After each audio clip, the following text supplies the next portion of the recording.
Do you want to learn about psychological growth without sorting through the jargon? You're in the right place.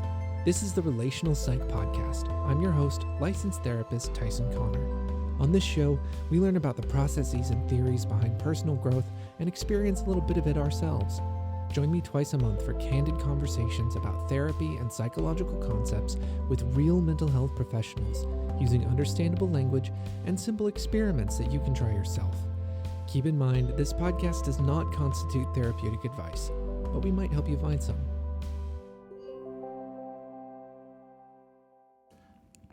And today, my guest is Dr. Bailey Hoey. Hey there. Welcome to the show. Thank you so much for having me. I'm excited to be here. Dr. Hoey is a therapist and postdoctoral psychology resident at Relational Psych. Mm-hmm. And today, we are going to be answering the question, how does executive dysfunction impact people with ADHD? Mm-hmm. So, how does executive dysfunction impact people with ADHD? What a multifaceted question. I'm so excited to talk about it.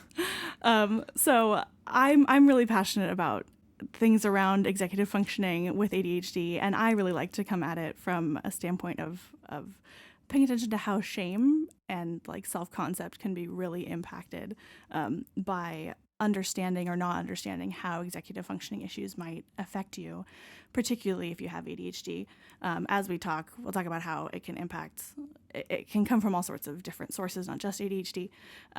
But starting off with just the idea of what is executive functioning. Yeah, that was going to be my first question. Yeah. So executive functioning, it's a set of cognitive processes that help us self-regulate so we can effectively plan, prioritize, and sustain effort toward our long-term goals. So to slow that down a little bit, executive functioning, when you say a set of cognitive processes, what I'm hearing you say is that executive functioning is kind of a bunch of things that fall under that umbrella. Executive functioning is sort of a broad term that covers a bunch of things that we do with our brains. Cognitive functioning is like brain functioning. Exactly. You got it. And these are specifically things that help us plan, prioritize, and like put our energy towards a certain goal or a certain activity. Yeah. Okay. So this is all the stuff that makes us go from, I know I need to do this thing or want to do this thing, to actually executing that thing. Gotcha. Okay. Especially when it comes to not just short-term goals, but like with long-term things where there can be like so many steps involved. All of those executive functioning processes are very helpful or necessary toward organizing ourselves to be able to get to the place we want to be. Gotcha. Yeah. So if we imagine you wake up in the morning and you look at your folded clothing that needs to be put away, and we think, I should put away my folded clothes. Executive functioning is everything necessary to put away those clothes. Yes, exactly. Great. Also, the fact that they're already folded, I mean, like, that's handy. That's true. And if you have helps. executive functioning issues, that already might be a win for the day. That's just hard having enough. them folded is enough. It might be, but that's a good example. Exactly. So what are some specific things that fall under this broader category of executive function? What's an executive function? So one executive function is something like just self-awareness, like being able to direct your attention toward yourself and what you're doing. Sometimes with executive functioning stuff, it can be really hard to like direct that attention toward yourself, or it can be really difficult to direct your attention elsewhere. You can get kind of stuck either paying far too much attention to like what you're doing or like what's happening inside your own head or your own body, or that you can get a little blind to it and get preoccupied by other things. So that's just one. Okay. But one thing that we already talked a little bit about, just with the idea of like getting up and folding clothes, is the idea of like self-motivation. So being able to like get up and do the thing you need to do, like the oomph that you need to just like start something. That's something where with some people, that's not that hard. They see a thing that they need to address or that they need to go get, and they can get up and go do it. Right. If you have issues with executive functioning, just that act of like the getting up to go do it can be so difficult and sometimes a little bit impossible for a while. Oh, yeah. Gotcha. So self-awareness, self-motivation, These are a couple of executive functions. Are there more? There are several more. Oh my. A couple others have to do with working memory. So that can be nonverbal working memory. So like visual imagery, or like how you hold things in your mind, like how you can manipulate information in your head. So is that what working memory is? Like, so working memory, is that like, that sounds like that's different than like, I remember what it was like to turn 10. Like, what's working memory? Working memory, well, I like to think about it as like what you're working with in the exact moment of like the information that you want to be able to draw from or work with in your head in the moment. Like being able to hold numbers in your head, like not just like from looking at a piece of paper to typing it into your phone, but like having to hold those in your mind for a minute without forgetting about them. Gotcha. So when we use the word memory, we're often talking about like, I remember when I first met my partner, right? And that's like a narrative memory. And working memory is more like what you just described, right? Someone says the door code is 521, right? And then you don't have to double check the text message with the door code on it between getting out of the car and walking up to the door. Exactly. Another example could be almost just like holding the image of someone's face in your mind for a moment.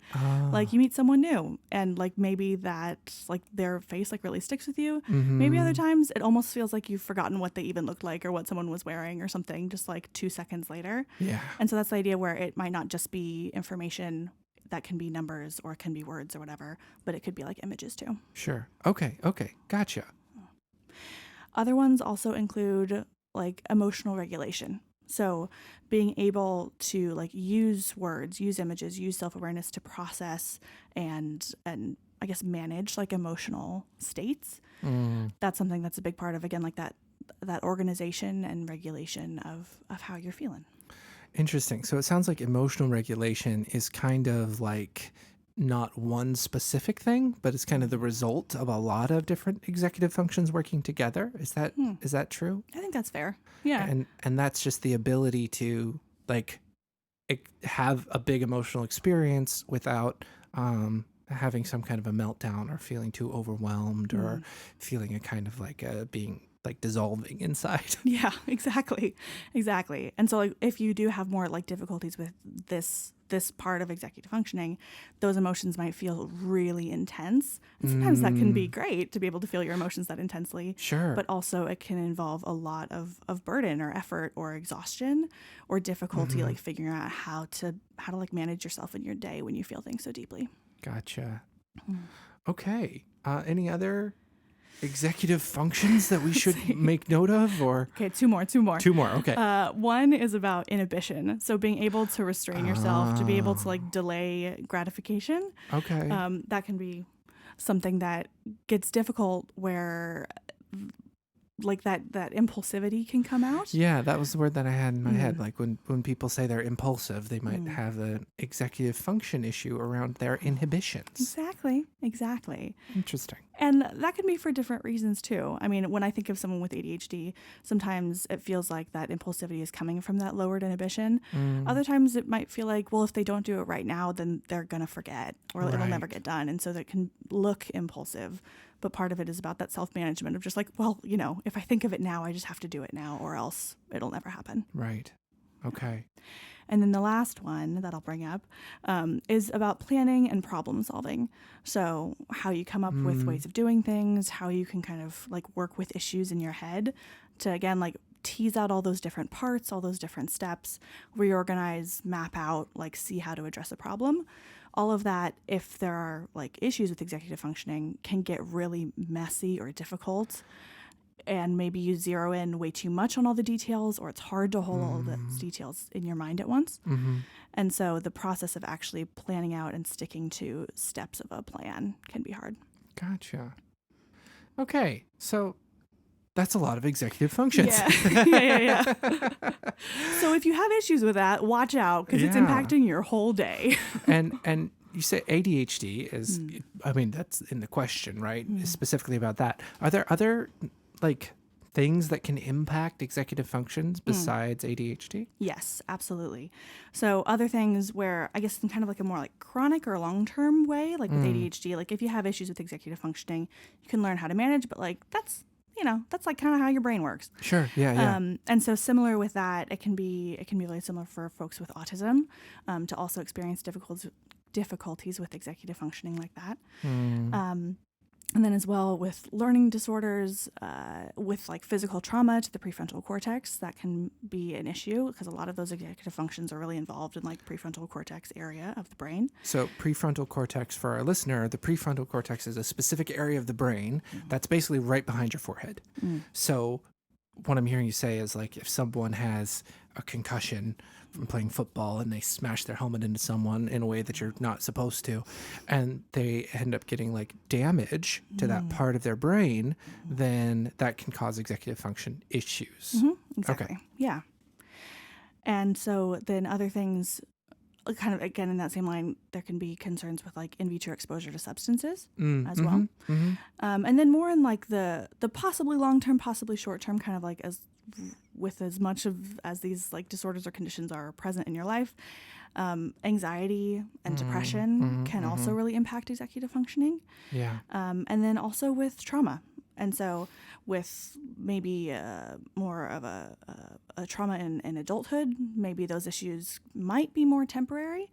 When it comes to like complex trauma from childhood, those issues might be more long-term. Gotcha. But Okay. it can often be present in all of those kinds of things. Yeah. So it sounds like pretty much anything that impacts a brain and how it works, or the mind and how it works, can impact executive functions. Yeah. What are some common ways that executive dysfunction shows up? So, well, some of these ideas might feel a little vague, but just the idea of like difficulty beginning to start a task. So like I said earlier, like it's like you see something across the room that you need to get up and go get, like just that act of like getting up and getting it, like the idea of initiating that task can be really hard, or doing the dishes or starting a paper or whatever. All of those things can be made Making more a phone difficult. call. Making a phone call, absolutely. Might also be a little impacted by the anxiety Sure. hate of making phone calls, but and then issues around like time blindness. So like the idea of like almost not having like a really solid like internal clock where like you know how much time has passed, or you know how close you're getting to a thing that you need to do. That can be difficult, where like you might notice that like a lot of folks with ADHD, they might set themselves like a million alarms and a million reminders. Sure. So you can have more like external markers of time passing, because it might be hard to like hold that in your brain unless you go with like a constant awareness of the time, which can lead to like a lot of anxiety.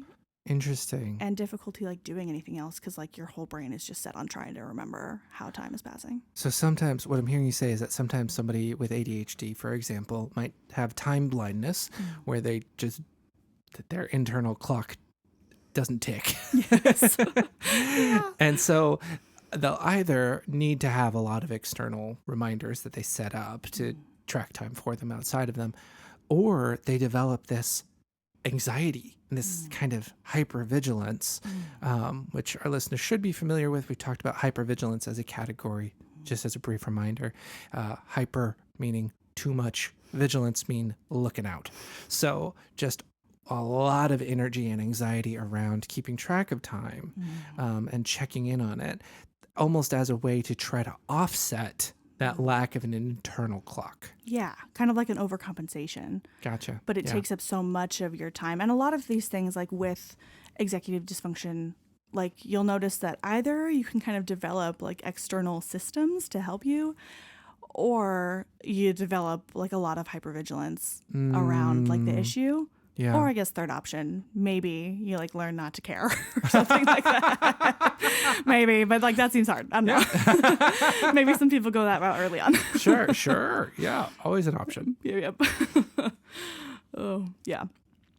But other things that might kind of come up with executive dysfunction might have like if you're in school, like difficulty like organizing your schedule or like organizing just your materials, maybe you might be more apt to like lose track of things, like just like where you put your stuff. Sure.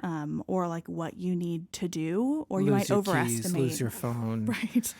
Lose your papers, lose whatever, and then you're scrambling trying to find it, or it's just lost and you're never going to find that again. And you also said like not correctly estimating how long it will take to do things, maybe? Yeah. So often you can like really overestimate like how much you can get done in like the span of, I don't know, an hour, 5 hours, whatever. Yeah. And part of that might have to do with that kind of time blindness of like, I don't know how long each individual task is going to take me. It might also have to do with kind of a bit of that overcompensation of, well, I feel like I should be able to do like this amount of things, and so I'm going to promise to do that amount of things, but realistically, there's like no way. But like the awareness of how unrealistic that is might be hard to access sometimes. Right. When you're just kind of going according to maybe like what you think you need to be doing. Right. So like intuitively, without sitting down and putting effort into it, your assumptions about what's required will just be way off. Yes. And so again, there's this issue of needing to compensate in some way, and that takes effort. Yes, absolutely. Gotcha. Exactly.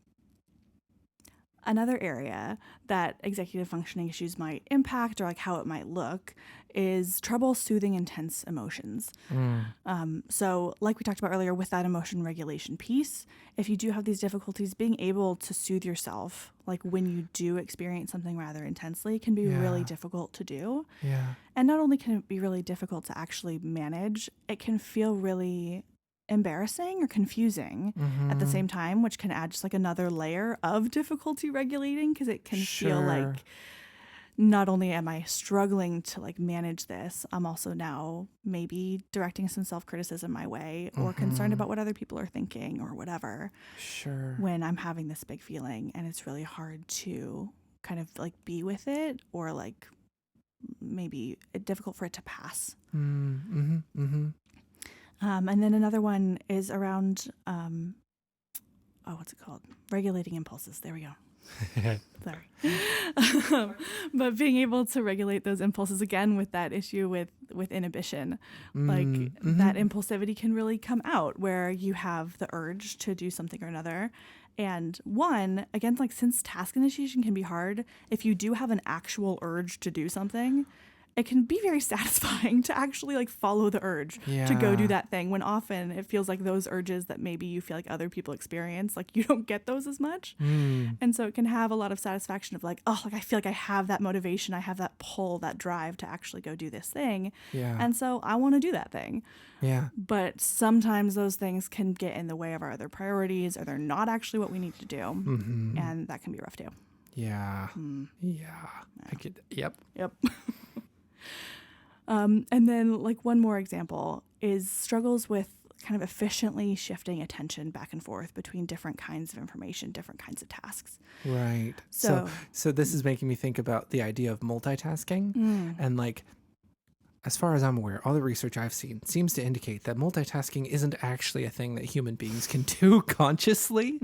Like our conscious mind doesn't actually have the capacity to be doing multiple things at once, but it does have the capacity to shift between multiple things quick enough that it kind of seems like we're doing multiple things at once. Is that kind of like what you're talking about? Is that ability? I think in a way, yes. Like where shifting between different kinds of tasks or different kinds of information, that process where maybe for some people it can happen so quickly that it just looks like they're doing two things at once. For folks with ADHD, or like for folks that just have issues with executive functioning stuff, that switching might be much more difficult, or might involve a lot more effort, especially when like those two things, maybe they don't have anything to do with each other. And part of it can be, again, like rooting back to that like issue of task initiation. So it feels like starting something new. It might feel like starting something new every time. Gotcha. And so there's so much effort involved in that it can be really hard to like get your mind to be comfortable with doing that level of shifting, where it might be easier to like really stick with one thing for a while, like if you can get into it. And at the same time, if you do know someone with ADHD, or you do have ADHD, Like you might notice that maybe they like fidget with stuff a lot, or they're like doing other things as you talk to them. And so in some way it might be like, well, it looks like they can multitask. But for things that are like relatively mindless, so doing something with a fidget, I don't know, putting clothes away while you talk to somebody. Sure. If you don't really have to think about it, it can really satisfy that, like the restlessness that can come up. Sure. And so you can still be paying just as much attention, Uh-huh. but in that way, it's almost like there's not really a shifting happening. Uh-huh. It's like mindlessly working with your hands or something Right. to like regulate that kind of energy that's in your body. Mm-hmm. But that can be really different from if you're at work and you need to shift from like one task. If you're working on, well, I mean, like for me, prepping an outline for a podcast and then responding to an email or writing a note or whatever. Right. Like all of those things can feel like really different tasks in your head. And so interrupting one to do the other can feel like a big disruption. Yeah, and it sounds like it also, if you're halfway through an email and then you get a text message from someone and then you need to respond to that, it sounds like when you go back to the email, you don't pick up where you left off emotionally. The experience of it is the experience of starting over. Yeah, and that's if you remember to go back to the email. Right. Because if you you've can shifted hold that out, in your mind. exactly, with working memory stuff, that might be really hard to Yeah. do because you've now shifted out. And so shifting back in, it often doesn't happen fluidly. Yeah. Yeah. So let's talk about executive dysfunction and shame. You mentioned this at the top that like this is something we're going to get into today. How do these things interact? What's going on with executive dysfunction and shame? Yeah. So I feel like this is such a rich topic. Whether you have, again, like I'm talking at it from a more ADHD sort of lens, but like we already mentioned, it can happen with so many other conditions too. But again, from ADHD lens, if you were diagnosed as a youngster or as an adult, you might have maybe a different view of yourself or like how these certain things developed. But I think where shame can really come in with executive dysfunction is a lot of the confusion around it of going, why is this, or this so hard for me? Why is this, or this taking so much effort? Or why does it feel so impossible when other people seem to just do it without even thinking? Like I'm exhausted, or I can't, or I'm messing up here, or maybe you get feedback from teachers, from parents, from friends. And a lot of this can, I think, happen a lot in like formative years, which is why I kind of call back to teachers, parents, friends at that age, where maybe as an adult, maybe you don't get as like direct criticism as you do as a kid. But if you do receive those kind of messages as a kid, it can really cause some trouble with that internalization of that shame of like, what's wrong with me? Why can't I just do this? Why can't I just do this? Like, how can I even accomplish these things when it feels so impossible? Yeah, I'm thinking about something that happened to me recently, actually, where I had a day where I was just feeling awful. Like my body felt bad. I felt like I'd been punched in the face. Just felt awful. And I was trying to take care of my kid. And usually when I'm hanging out with her, I can like get other stuff done, right? I can get back to people and do emails, and I can prepare dinner, and I can like, while also attending to the needs of a child, right? I can usually do both, but this day I just couldn't. It was one or the other. And so, kid takes priority. So like a bunch of stuff I was supposed to do didn't get done, and I felt awful about it, and I felt bad about it. And then later on in the day, I was talking to someone about how I was feeling, and they were like, Tyson, that sounds like a sinus infection. I was like, oh yeah, huh? And all of a sudden, the shame I'd felt about not doing the dishes and not making the dinner I was planning on making and doing like a quick frozen like thing that I just threw on a skillet instead, kind of lost a lot of power because now I could explain it, right? Yeah. There was a reason why. I wasn't just broken. I wasn't just lazy. I was sick. I was physically ill. It's not a one-to-one comparison, but it it came to mind as you were describing this I think process. that's a great example. I think it's a great example because there is so much power in going, oh, that's what's going on. Like, it doesn't take away the struggle. It doesn't take away like the loss of being able to like do what you wanted in your day. Like, it doesn't take away any of like the effects of all of that, but it does take away, or at least kind of take away, the impact of that shame, the criticism, the self-judgment, the labeling of like, yeah, my broken, am I defective, am I lazy, like all of those things that rattle around your head when you're already struggling. Yeah. So it doesn't take away the struggle, but it takes away at least a layer of it. Right. Which I will bring. I mean, I love a good Brene Brown quote once in a while. Hell you know? yeah. And so this one, while she's not talking about executive dysfunction, I've claimed it. She says, what we don't need in the midst of struggle is shame for being human. So if you already experience executive dysfunction, like that already sucks enough. Yeah. like that's enough for one day. Like that's already really hard, and it will impact your day. And understanding it, yeah, it doesn't take it away, but at the very least, it can maybe impact that layer of like sometimes like self-hatred or again like the confusion can be so big of just not knowing what's going on. Yeah. And not knowing how to address it or how to care for yourself in it. Yeah. Because you can get really caught up in the criticism and in the confusion where you can't really move through it to go, like, realistically, what do I need right now? Like, how do I work with this? Like, if this is an issue in my life, and if this is something that's hard for me in my life, like, how do I accommodate myself? Like, how do I build supports around these things? Right. Instead, we can get really caught up in just like, gosh, like I'm such a loser, or like I'm such a disappointment, or what's wrong with me, and never move into like, what do I do about it? How can I help myself? Yeah. Oh, I had a thought. Where'd it go? There's some executive dysfunction. There's that working memory there. Hang on. No, I got this. Oh yes, I remember now. So in my story about like my sinus infection, right? I went most of my day without realizing what was going on, and I had all these like stories I was telling myself about like, I'm just not feeling it today. I just am not putting in the effort, right? And I imagine that when you take that same kind of idea and apply it to a lifetime, right? If you're a kid and there's no one around who's paying attention to your executive functions and helping you make sense of them, and you don't get diagnosed with ADHD until you're an adult or whatever, then I imagine that's a lifetime's worth of stories you've been telling yourself that might add up to not the best self-image. Yes, absolutely. I think that's one area where obviously not only can just like personal self-reflection be great, but I mean, as a therapist, I go, ooh, that's something that would be so great to like address in like a deep way in therapy.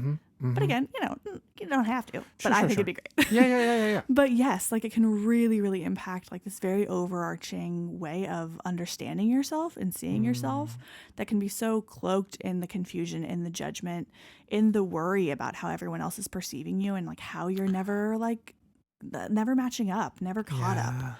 And it can be so anxiety provoking. Often also like why like ADHD can be, at least from this lens, like really linked to other like mental health concerns.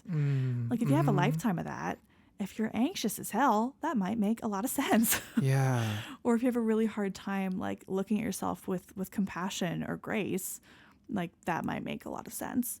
Yeah. And so if you don't really have this idea of like, oh, like I experience executive dysfunction, if that's not woven into your life narrative, it's like a way of understanding your experiences, then there can be so many gaps of like, what was going on there? I don't know. I'm going to fill in those gaps with what my mom said about it or what my teacher did or like whatever, when like they probably didn't know what was going on. Yeah. Do you notice some common, like, what are some common stories that people will come up with, or common themes that you notice that people will use to fill the gap that maybe a listener might be carrying around with that you might want to like draw some attention to? I think like certain words of how to describe yourself is something that I noticed to be really common. Like there's a couple that like happen over and over again. One of them is lazy. Like that idea of, well, I just didn't do it because I didn't want to. Even though the person who says that, they don't really believe that, but they don't have any other way to understand it. Right. Or like, I'm just undisciplined.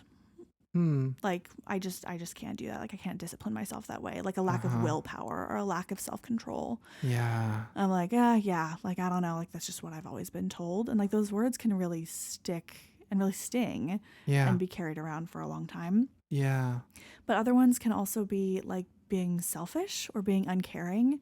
Like when you think of the kid who like couldn't remember to like do the chore he was tasked with, or whatever, like maybe one of the parents is like, what, are you doing this on purpose? Like what, like be a member, I don't know, you know, the criticism, be a member of the family, like blah, blah, blah, blah. Right. Like that can be really hard where it's like, I know, like I do care, but there might be a lot of like, well, no, like you're too focused on you, or you don't care enough to remember, or things like that. Meanwhile, it's not about an issue of a lack of caring. It's well, in that example, maybe forgetfulness or distractibility. Right. But then also sometimes maybe issues of like actually getting that thing like up and going too. Yeah. And these things are framed as kind of moral failures, it sounds like. Yeah.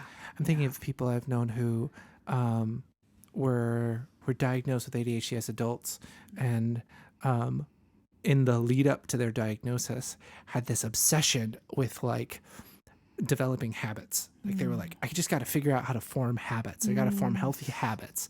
And like, they just couldn't do it. They had books on it and they listened to podcasts about it. And they were like, if I can just figure out how to develop these habits, then I'll be better. Yeah. And then they got diagnosed, and then like that obsession with forming habits kind of went away. And it a lot of that energy went instead to like finding healthy ways to cope and healthy ways to manage things, some of which looked an awful lot like habits, but it became a less of this like, I just need to do this for 30 days and then it'll be stuck in my mind. Right. It's like, nuh-uh, that's not how your mind works. Yeah. Your mind doesn't have that sticky piece to it. I love that.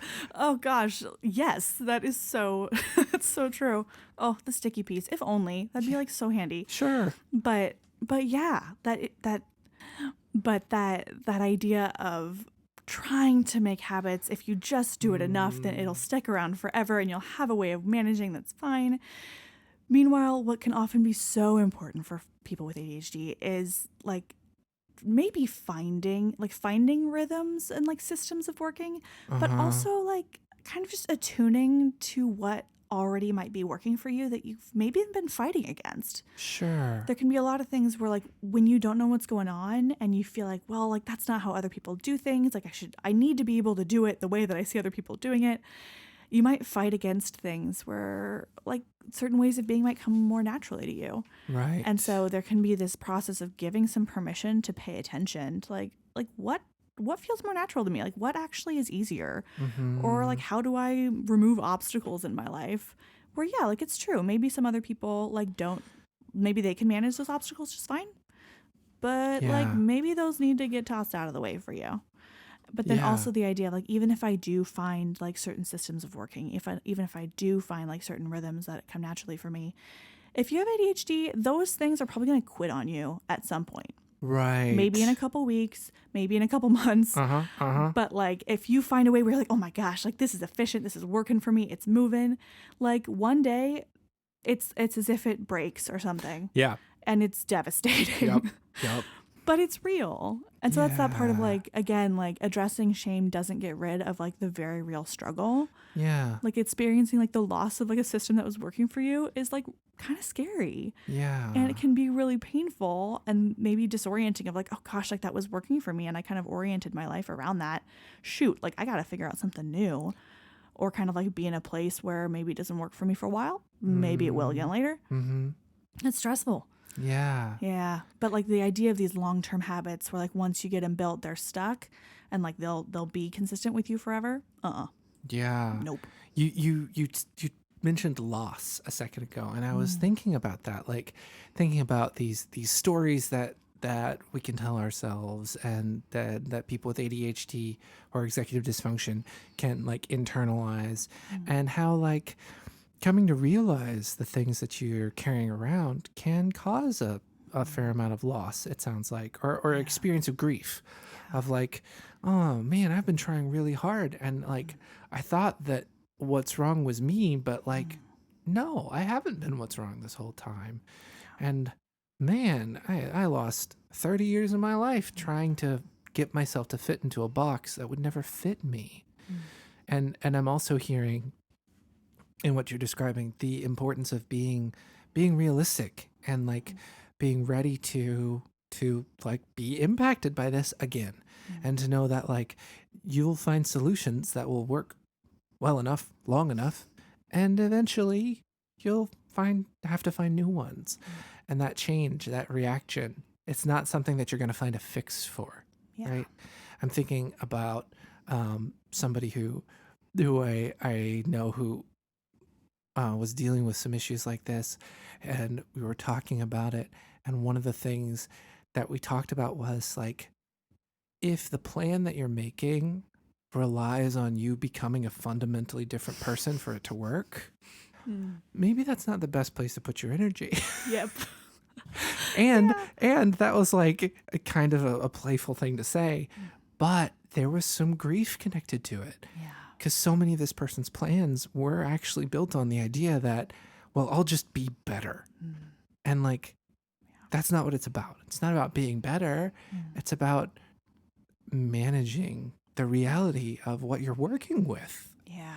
But so much of that does have to do with, in a way, like kind of letting go of maybe some fantasies that were maybe really containing, or maybe you found hopeful. Well, I would imagine those are kind of a double-edged sword, right? Hopeful, but also like limiting you in like what you actually get to accomplish, or how realistic you can be. Right. And it feels like that, like the aspect of being realistic and the grief that comes along with that, before it, after it, involved in it, all the time, like that pairing is really important.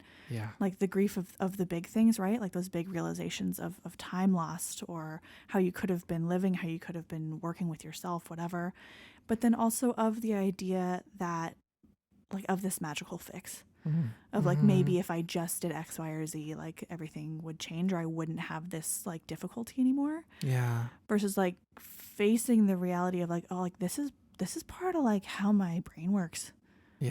Like that's hard. That's really hard. And I can see how working through some of those feelings with a therapist, especially one who's a little bit informed about like neurodiversity in particular, might be really helpful. Because it's helpful to have someone who's able to be with you to grieve some of those expectations of what life was like, and being informed about neurodiversity might help them from thinking or agreeing with some of the things that you're grieving of. True. Like, yeah, you can fix yourself. You really can. And it's like, well, like, wait. No. That may not helpful. I think that's a really, really good point. Yes. Because some people, when they're not as informed, whether it be a therapist or again, like other people in your life, if they don't know about these sorts of things, they might very unintentionally repeat those things that have wounded you like over life, or like reinforce messages that you're trying to deconstruct, which can be really hard. I would say that's important too. So if someone's listening to this and is thinking like, okay, this sounds like me. We've talked about executive functions. We talked about what that dysfunction could look like. This sounds familiar. They're listening to our conversation about grief, and maybe they're tearing up right now. And now they're thinking, okay, but what do I do? If I've accepted, that's, first step. If I've accepted that this is who I am, this is the brain I have, what do you recommend next?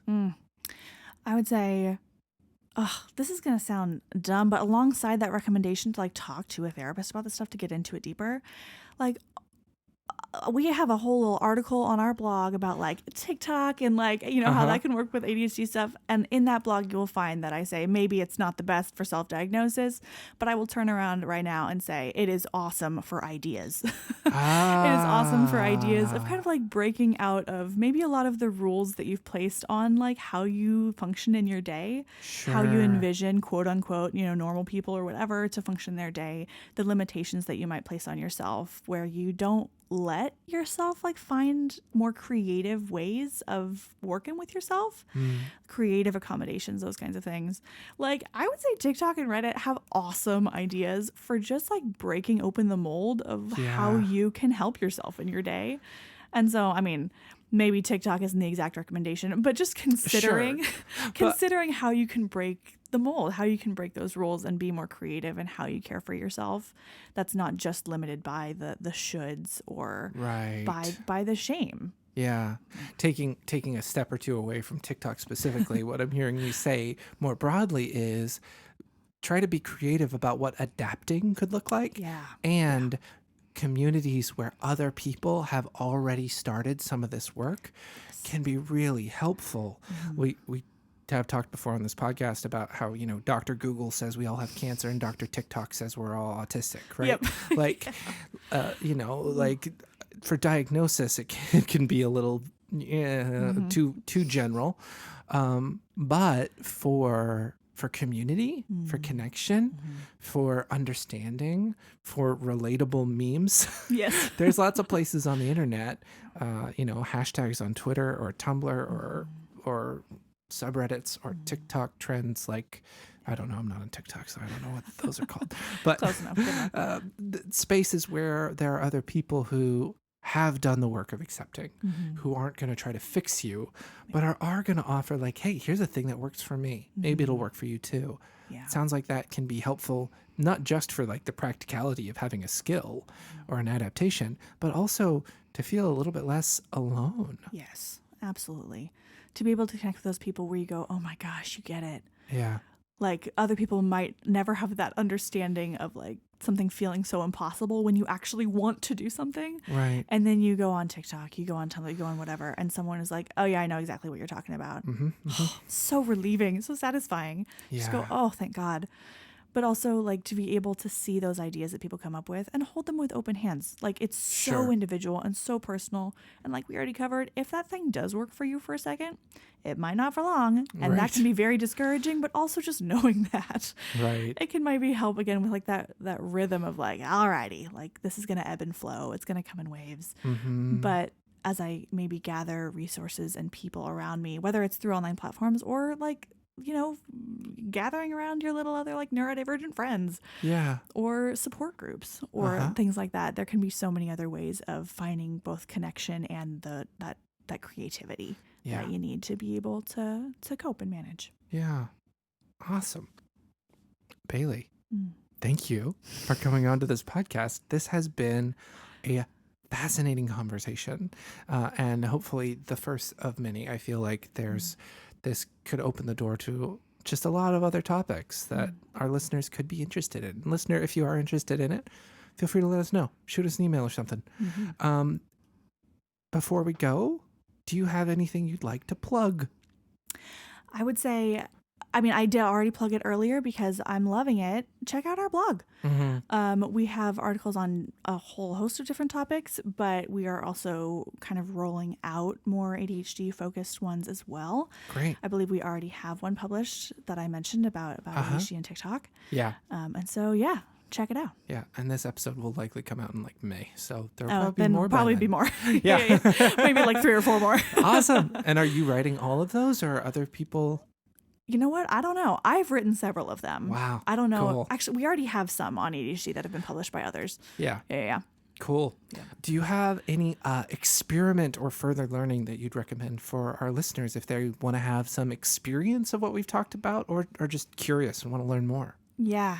I would say like reflect on how that breaking the rules, right? Quote unquote, breaking the rules of those daily functioning aspects might help you find more workable ways of caring for yourself that aren't so maybe burdened by shame or by shoulds. But start getting creative and just try stuff out. Yeah. just notice the ways that the rules that we follow might not be realistic to the minds that we have. Exactly. That sounds like fun. Mm-hmm. I think so. And do you have recommendations for specific books, YouTube videos, anything like that? If people just want to like learn more, they are curious about this. Oh, you know what? Actually, there is one book that comes to mind. It's called I won't be able to plug it properly though. It's called the Neurodivergent Workbook. Oh. And it's something that can actually be really great as an adaptation of DBT skills. Interesting. But in a way that's much more friendly, Yeah. right? Neurodivergent friendly. Yeah. And can also really involve like sensory needs. And so it's awesome. And I do not remember who wrote it, but it's really great. I love it. I oftentimes re-record these sections. There's a chance this might not even be in the episode. Right. And if it is, listener, whoops, you caught me talking about behind the scenes stuff again. And we'll have a link to that in the show notes with the proper citation and the author. And who knows, maybe my voice will come in with a very different audio quality right now with the author's name. Let's pause and wait for that. Sunny Jane Wise. Lovely. Thank you, Tyson. Perfect. Dr. Hoey, thank you so much for coming in today. This has been a lovely conversation. Tyson, thank you so much for having me. I'll see you again soon, I'm sure. Sounds good. Special thanks to Dr. Bailey Hoey. Dr. Hoey can be found at Relational Psych. Links to one of the blog posts that Dr. Hoey mentioned are in the show notes, as well as a link to a full, free, I'm pretty sure legal, PDF of the Neurodivergent Friendly Workbook of TBT Skills, which Dr. Hoey mentioned earlier in this episode. The Relational Psych podcast is a production of Relational Psych, a mental health clinic providing depth-oriented psychotherapy and psychological testing in person in Seattle and virtually throughout Washington state. If you are interested in psychotherapy or psychological testing for yourself or a family member, links to our contact information are in the show notes. If you are a psychotherapist and would like to be a guest on the show, or are a listener with a suggestion for someone you'd like us to interview, you can contact me at podcast@relationalpsych.group. The Relational Psych podcast is hosted and produced by me, Tyson Connor. Carly Claney is our executive producer, with technical support by Sam Claney and Allie Ray. Our music is by Ben Lewis. We love you, buddy.